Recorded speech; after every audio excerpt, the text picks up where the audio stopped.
এক দেশে ছিল একটি রাজ্য, খুব দূরে না, আর খুব পরিষ্কারও না। সেই রাজ্যে বাস করত এক সাহসী কিন্তু চরমভাবে গ্যাস্ট্রিক প্রবণ অশ্বারোহী নাইট।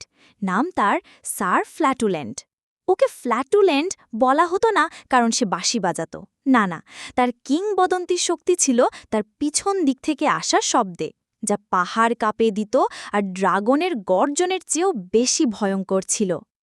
স্যার ফ্ল্যাটুল্যান্ড বাস করত টুটালট রাজ্যে, যেখানে প্রতিটা মানুষ নাক বন্ধ করার ক্লিপ নিয়ে ঘুরত যদি কখনো তার মুখোমুখি হতে হয়। লোকে বলতো সে একা একাই পুরো সেনাবাহিনীকে উড়িয়ে দিতে পারত, আক্ষরিক অর্থেই। কিন্তু স্যার ফ্ল্যাটুল্যান্ড ছিল এক মহৎ হৃদয়ের মানুষ। সে বৃদ্ধদের পরীক্ষা পার হতে সাহায্য করত, উড়ন্ত ঝাড়ুর ওপর আটকে থাকা বিড়াল উদ্ধার করত, আর একবার তো একদল ডাকাতকে ভয় পাইয়ে পালাতে বাধ্য করেছিল, শুধু এক দুর্ঘটনাক্রমে গ্যাসীয় আক্রমণ চালিয়ে। মানুষ তাকে ভালোবাসত, একটু দূর থেকে। একদিন এক ভয়ঙ্কর ড্রাগন পাহাড়ের উপরে আস্তানা গড়ল। নাম তার স্নিফল গ্র্যাম্প। এই ড্রাগন সাধারণ ড্রাগনদের মতো না, সে গন্ধ সহ্য করতে পারত না। হ্যাঁ, স্নিফল গ্র্যাম্প ছিল চরম গন্ধবিমুখ। পচা ডিমের গন্ধেও সে উন্মত্ত হয়ে যেত। সে রাজার কাছে একটি চিঠি পাঠাল। প্রিয় রাজা, আমি চাই 10 গাড়ি গোলাপের পারফিউম, 5টি ল্যাভেন্ডার বালিশ আর একটি সোনার টুথব্রাশ, না হলে আমি আগুনের হাঁচি দিয়ে তোমার দুর্গ ধ্বংস করে দেব। ঘৃণা ভরে স্নিফল গ্র্যাম্প।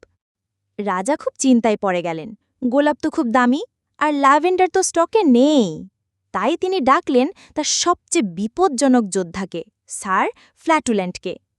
স্যার ফ্ল্যাটুল্যান্ড সম্পূর্ণ বর্ম পরে রাজপ্রাসাদে এলো, আর শুধু এক পা বাড়াতেই রাজদরবার ফাঁকা হয়ে গেল।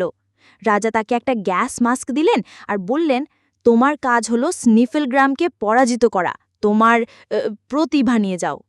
স্যার ফ্ল্যাটুল্যান্ড তার বিশ্বস্ত ঘোড়া বিন স্প্রাউটে চড়ে রওনা দিল পাহাড়ের দিকে।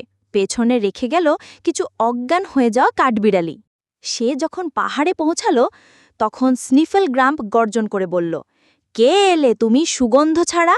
স্যার ফ্ল্যাটুল্যান্ড উত্তর দিল, আমি এনেছি এমন একটি উপহার যা তোমার নিঃশ্বাস বন্ধ করে দেবে। স্নিফল গ্র্যাম্প হাসল, মিন্ট? স্যার ফ্ল্যাটুল্যান্ডও হাসল, তা নয় ঠিক।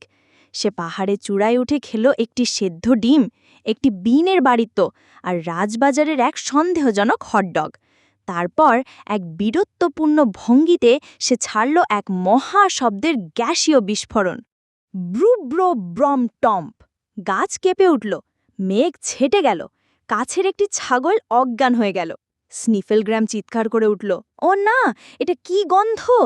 ড্রাগন তাড়াহুড়ো করে পাখা ঝাপটে উঠতে গেল, এক পাথরে ধাক্কা খেল, আর শেষে সোজা একটি লেকে গিয়ে নাক ডুবিয়ে পড়ল গন্ধ থেকে বাঁচতে। আমি আত্মসমর্পণ করছি, সে জলের নিচে ফেনা তুলতে তুলতে বলল। স্যার ফ্ল্যাটুল্যান্ড রাজ্যে ফিরে এলো এক মহানায়ক হিসেবে। গ্রামবাসীরা তাকে নাকে কাপড় গুজে স্বাগত জানালো, আর কনফেটির বদলে এয়ার ফ্রেশনার ছুড়ল। রাজা তাকে আবার নাইট উপাধি দিলেন মজা করে।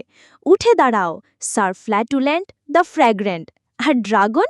স্নিফল গ্র্যাম্প ফ্রান্সে একটি পারফিউম কারখানায় চলে গেল এবং সেখানে ঘ্রাণময় সুখে বাকি জীবন কাটাল।